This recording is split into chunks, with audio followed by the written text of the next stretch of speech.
Hi everyone, आज हम बात करेंगे सीजर्स के बारे में। सबसे पहले देखते हैं कि क्या होता है सीजर्स। सीजर्स होते हैं abnormal activity in your brain के, उसे हम सीजर्स बोलते हैं। तो स्टेजेस डिफरेंट डिफरेंट होती हैं सीजर्स की।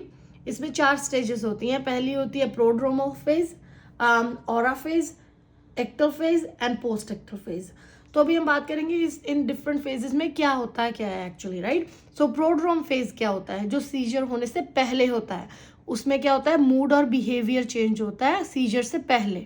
जैसे थोड़े दिन पहले हो जाए उन्हें जो पेशेंट है उन्हें ट्रबल हो फोकस करने में, कोई कोई काम कर रहे हैं, उनका फोकस नहीं बन रहा है उस काम पर, उन्हें अच्छे से नींद नहीं आ रही है, ट्रबल स्लीपिंग ऐसे हो रहा है। और या फिर आप बोल सकते हो कि उनका मूड वो बहुत लो फील कर रहे हैं, राइट।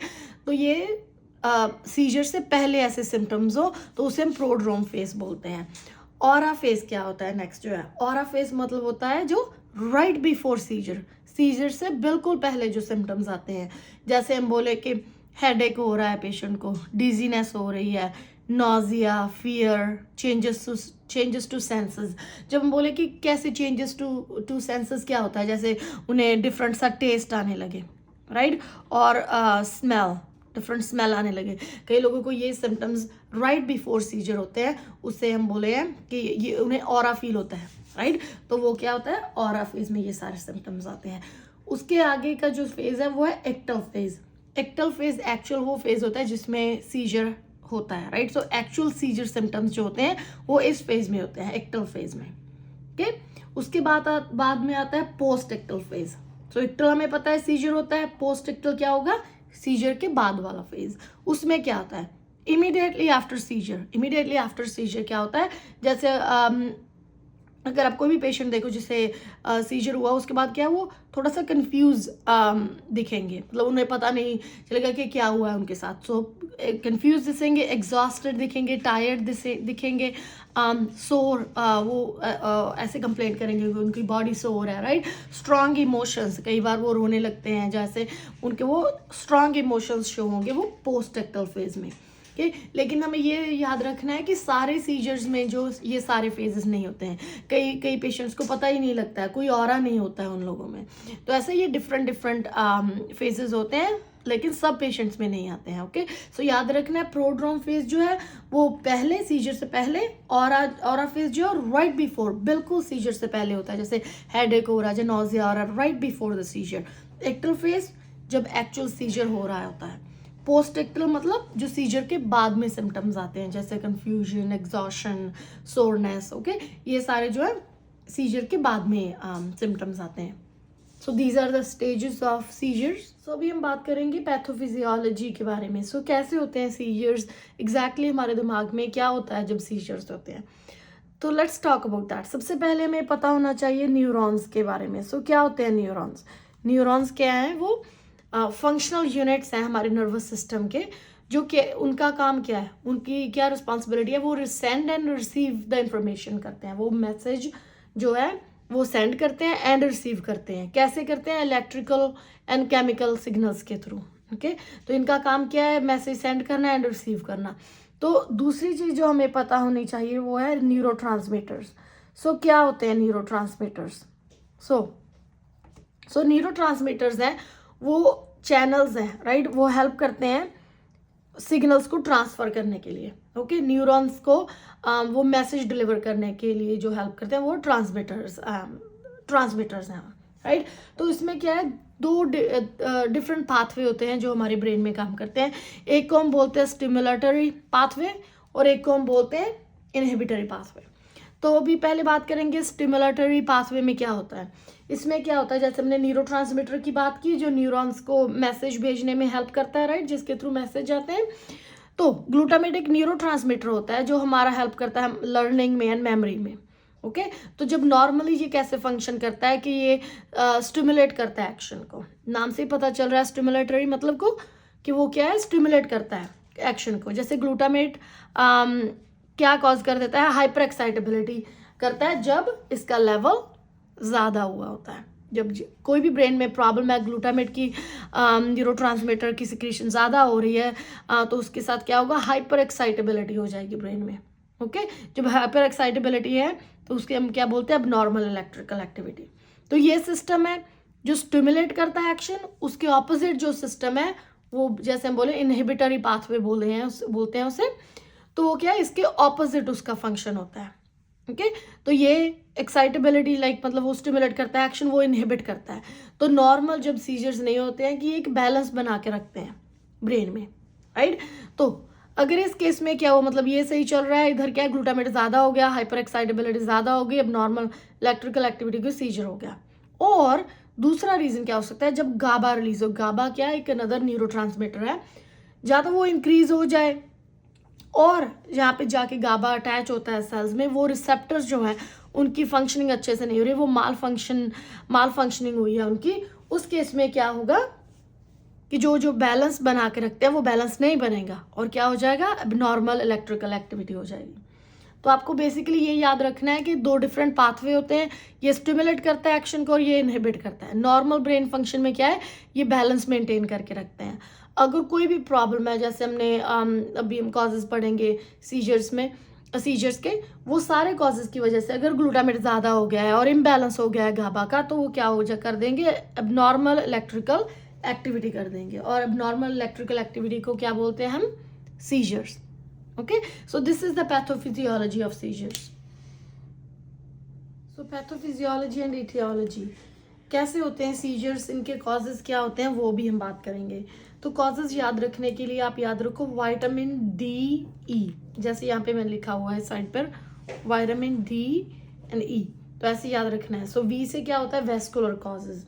वेस्कुलर कॉजेज जैसे सर्कुलेशन में कोई प्रॉब्लम आ रही है, ब्लड वेसल्स इन्वॉल्व है इसमें, इस कॉजेज में, तो वो डिस्कस करेंगे अभी हम। तो जैसे ब्लड प्रेशर ज़्यादा हो उसके साथ सीजर्स हो सकते हैं।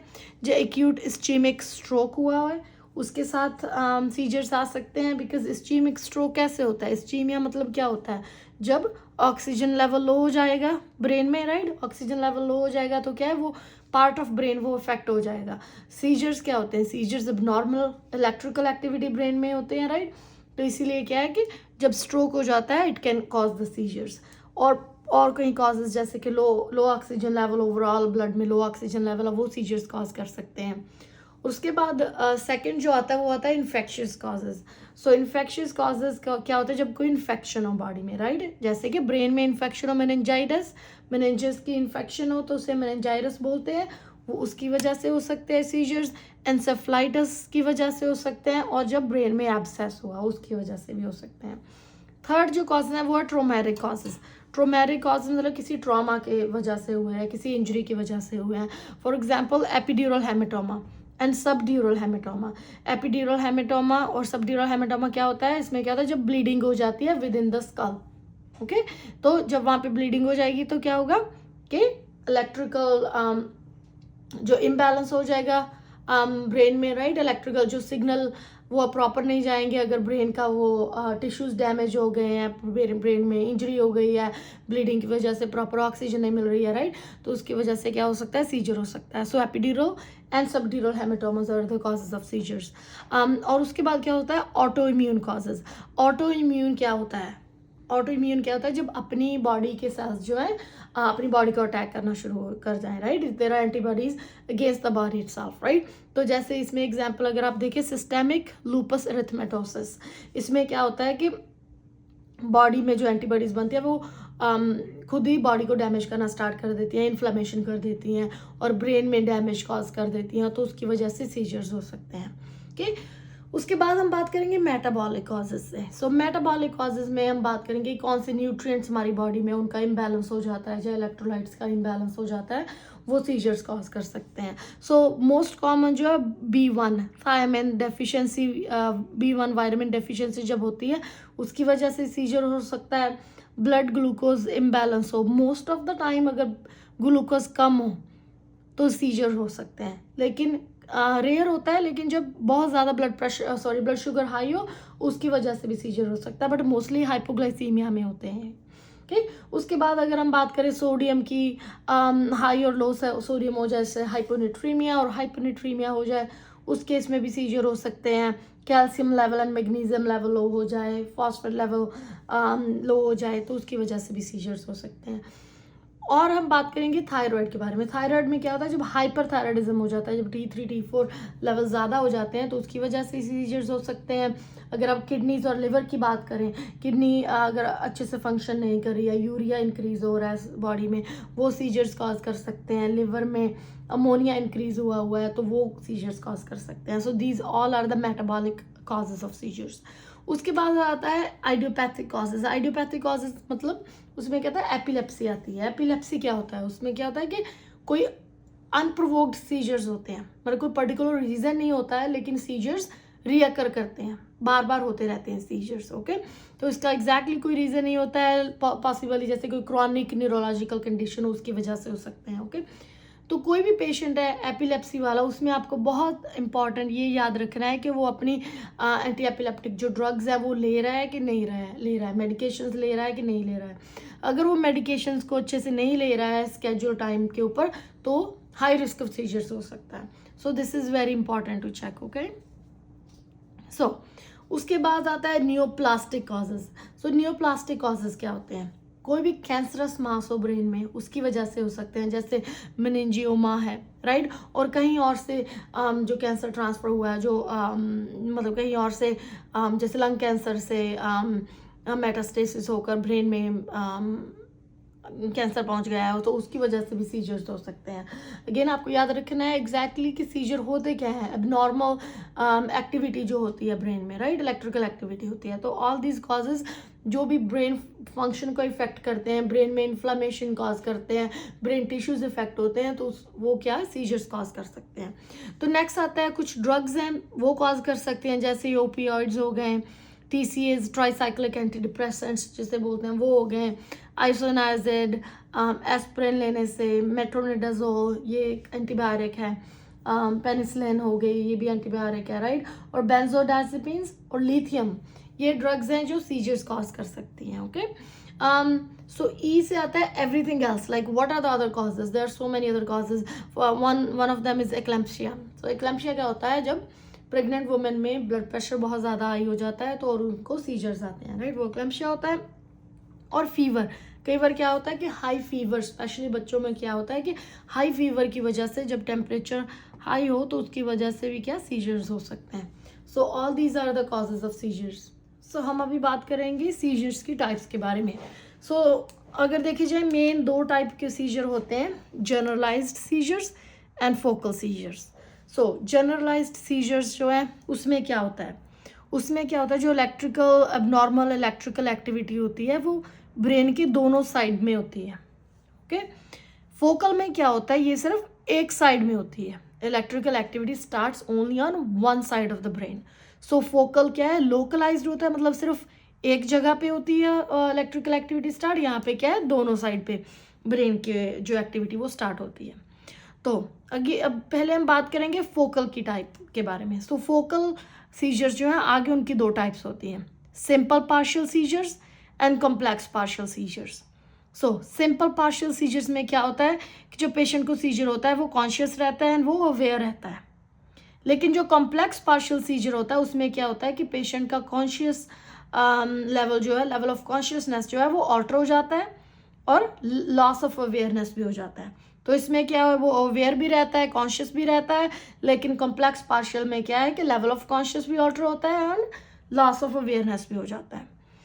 तो अभी हम बात करेंगे जनरलाइज्ड सीजर्स की टाइप्स के बारे में। सो सबसे पहले जो है वो है एब्सेंस। सो उसमें क्या है कि जो लॉस ऑफ कॉन्शियसनेस हो जाता है, ठीक है। और अगर आप देखो एब्सेंट सीजर्स जिन लोगों में होते हैं वो सिर्फ एक साइड को देखते रहेंगे, ऐसे ब्लैंक स्टेयर बोलते हैं। थोड़ी सी बॉडी मूवमेंट हो सकती है लेकिन मोस्ट ऑफ द टाइम क्या है वो सिर्फ एक साइड को ऐसे देखेंगे और उसके बाद वो थोड़ा कंफ्यूज फील करेंगे, राइट। सीजर के बाद वो कौन सी स्टेज आती है, अगर आपको याद हो पहले हमने पढ़ा है पोस्ट एक्टल स्टेज, राइट। एक्टल स्टेज में क्या होगा, लॉस ऑफ कॉन्शियसनेस हो सकती है, लेवल ऑफ कॉन्शियसनेस ऑल्टर हो सकता है और ब्लैंक स्टेयर करेगा पर्सन, सिर्फ एक साइड को ही देखे जाएगा ऐसे। ओके, तो ये ध्यान में रखना है। उसके बाद जो सेकंड टाइप है वो है एटॉनिक। एटॉनिक उसका मतलब क्या है, ए मतलब loss, okay, tonic muscle control. So loss of muscle control हो जाता है एटॉनिक में, तो याद रखना है आपको।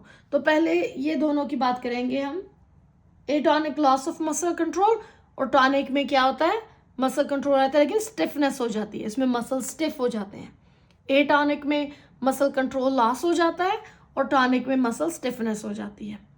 उसके बाद हम बात करेंगे क्लॉनिक के बारे में। क्लॉनिक में क्या होता है, क्लॉनिक मतलब मूवमेंट, ओके। उसमें क्या होता है, रिदमिक जर्किंग मूवमेंट्स जो होती हैं वो क्लॉनिक में होती है। उसके बाद आता है मायोक्लॉनिक, मायो मतलब मसल, क्लॉनिक मूवमेंट, तो उसमें क्या होता है, मसल्स जर्क्स करते हैं, जैसे ट्विचिंग होती है, right, shock like muscle jerks और ट्विचिंग। तो क्लॉनिक मतलब मूवमेंट, मायोक्लॉनिक मतलब मसल ट्विचिंग और मसल जर्क करते हैं, ओके। तो ये दो टाइप्स होगी। उसके बाद टॉनिक हमने पढ़ लिया पहले, स्मॉल मसल स्टिफनेस हो जाती है। अभी टॉनिक क्लॉनिक, टॉनिक क्लॉनिक दोनों का, यहाँ पे हमने मसल्स की बात की है टॉनिक में, क्लॉनिक में हमने मूवमेंट्स की बात की है। लेकिन टॉनिक क्लॉनिक जिसे हम ग्रैंड mal सीजर्स भी बोलते हैं, उसमें ये सारी चीजें होती हैं। लॉस ऑफ कॉन्शियसनेस भी होता है, ठीक है, हो सकता है मसल स्टिफनेस भी हो सकता है, जर्किंग मूवमेंट्स भी जो होता है। तो ये मिक्स होता है टॉनिक एंड क्लॉनिक का, and these are the types of seizures. सो अभी हम बात करेंगे नर्सिंग इंटरवेंशंस के बारे में। सबसे पहले अगर आप देखो असेसमेंट, असेसमेंट में हमें क्या करना है।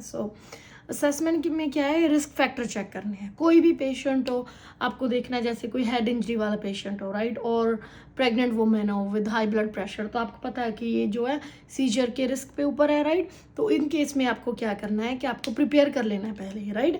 सो आपको रिस्क फैक्टर्स देखने हैं, जैसे कॉजेज आपको पता है कौन कौन से कॉजेज हैं। कोई मेनिंजाइटिस का पेशेंट है, राइट, और जैसे मैंने बोला क्लैम्पिया का पेशेंट है, तो आपको पता है कि you know this patient is at risk of having seizures.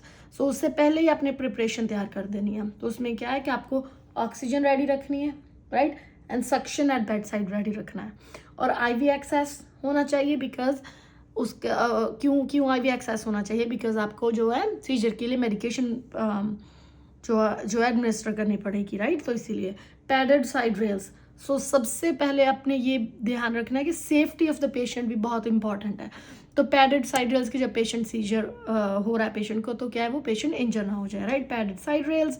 Environment check करना है कि कहीं कि कोई ऐसा वहाँ पे जैसे कोई शार्प ऑब्जेक्ट्स या कुछ ऐसा जिसके साथ पेशेंट इंजर हो सकता है, वो इन्वायरमेंट आपको क्लियर करके रखना है, राइट। कि अगर इन केस पेशेंट को सीजर होता है तो वो क्या है, क्लियर ऑफ क्लटर्स है जो इन्वायरमेंट है। स्पेशली जब आप हेल्थ एजुकेशन दोगे, पेशेंट घर में रह रहा है, उसकी फैमिली को जो उसको क्या एजुकेशन दोगे कि जो उसका रूम है वो क्लियर, जैसे फर्नीचर एक साइड पे हो, राइट, ऐसे मिडल ना हो कि अगर कहीं सीजर की वजह से वो गिर पड़े तो उसको चोट ना ज़्यादा लगे, राइट।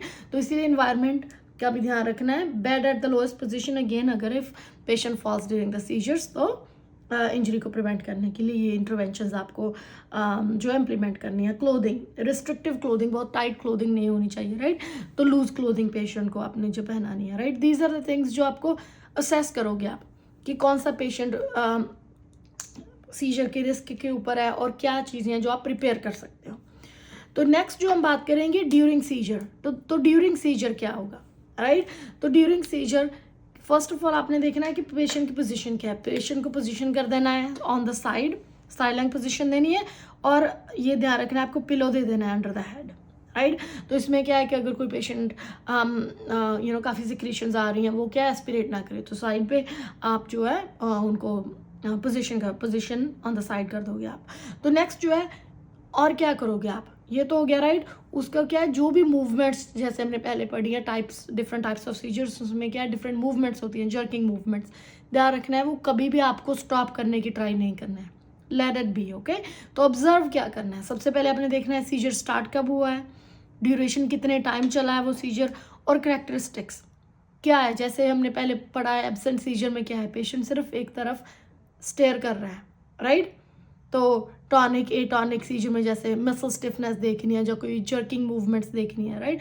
तो वो सारी कैरेक्टरिस्टिक्स हैं कि पेशेंट ने का लेवल ऑफ कॉन्शियसनेस क्या था, क्या लॉस ऑफ कॉन्शियसनेस हुआ कि नहीं, पेशेंट अलर्ट है कि नहीं। These are the things you need to keep in mind, okay. तो नेक्स्ट जो है डू नॉट रिस्ट्रेन, जैसे मैंने बोला कोई भी जर्किंग मूवमेंट्स पेशेंट को हो रही है तो आपको क्या है पेशेंट को रिस्ट्रेन नहीं करना है। और क्या, do not put anything in mouth, कोई भी चीज़ पेशेंट के माउथ में जो है वो like do not put anything in the mouth because specially during the seizures, right. तो क्या है, आपको क्या है, पेशेंट को आप रिस्क के ऊपर डाल रहे हो ऐसे करके मोर। तो दीज आर द थिंग्स आपको याद रखें जो आपने नहीं करनी है। Do not restrain and do not put anything in patients mouth, ठीक है। उसके बाद आपने देखना है अगर स्टेटस एपिलेप्टिकस जैसे कि रिकरेंट सीजर्स हो ही जा रहे हैं बार बार और सीजर जो है वो 5 मिनट से ज़्यादा है, तो उसका मतलब क्या है, आपको इमरजेंसी रिस्पांस सिस्टम अलर्ट करना है। वैसे तो आप डॉक्टर को कॉल करनी ही, राइट। इस केस में क्या है कि सीजर का टाइमिंग जो है मोर देन 5 मिनट्स है, राइट। तो इमरजेंसी रिस्पांस सिस्टम आपको एक्टिवेट करना है सो द पेशेंट जो है उनको अच्छे से स्टेबल किया जाए, ओके। सो आफ्टर सीजर किन किन चीज़ों का ध्यान रखना है आपने। वाइटल साइंस, ऑफ कोर्स जब पेशेंट का सीजर ख़त्म हो गया, राइट, तो उसके बाद आपको देखना है कि पेशेंट के वाइटल साइंस कैसे हैं। न्यूरो असेसमेंट करनी है आपको, मेडिकेशंस देनी है, अगर डॉक्टर ने कोई लैब ऑर्डर की है, या ईईजी करते हैं जैसे जो ब्रेन की इलेक्ट्रिकल एक्टिविटी चेक करने के लिए, वो उसके लिए पेशेंट को प्रिपेयर करना है। जैसे मोस्टली फॉर ईईजी वो बोलते हैं कि पेशेंट के जो आपको हेयर वॉश करने हैं, ड्राई करने हैं जाने से पहले, और कई बार क्या होता है कि वो बोलते हैं कि एंटी सीजर मेडिकेशन नहीं देनी है ईईजी से पहले, राइट। स्पेशली वो देखते हैं कि कई बार वो चाहते हैं कि डॉक्टर ऐसे ऑर्डर करता है कि ईईजी की ड्यूरेशन में अगर सीजर हो तो वो अच्छे से देख लें कि जो ब्रेन में जो एक्टिविटी है वो कैसे है, राइट। सो वो स्पेशल इंस्ट्रक्शंस है ईईजी के लिए भी, वो भी आपको पता होनी चाहिए। और हेल्थ एजुकेशन, जैसे मैंने बोला कि इन्वायरमेंट के बारे में कौन कौन सी चीज़ों का ध्यान रखना है और कौन कौन सी चीज़ें नहीं करनी है, वो अपने हेल्थ एजुकेशन देनी है पेशेंट को एंड पेशेंट के फैमिली मेम्बर को। बिकॉज जब पेशेंट को सीजर हो रहा है तो who is going to be there, right. अगर उसका फैमिली मेम्बर जो केयर गिवर है घर पे, उनको ये सारी चीज़ों का पता होना चाहिए। So it is very important for you as a nurse to give health education to your patient and patient's family. Okay, that's all for the nursing interventions.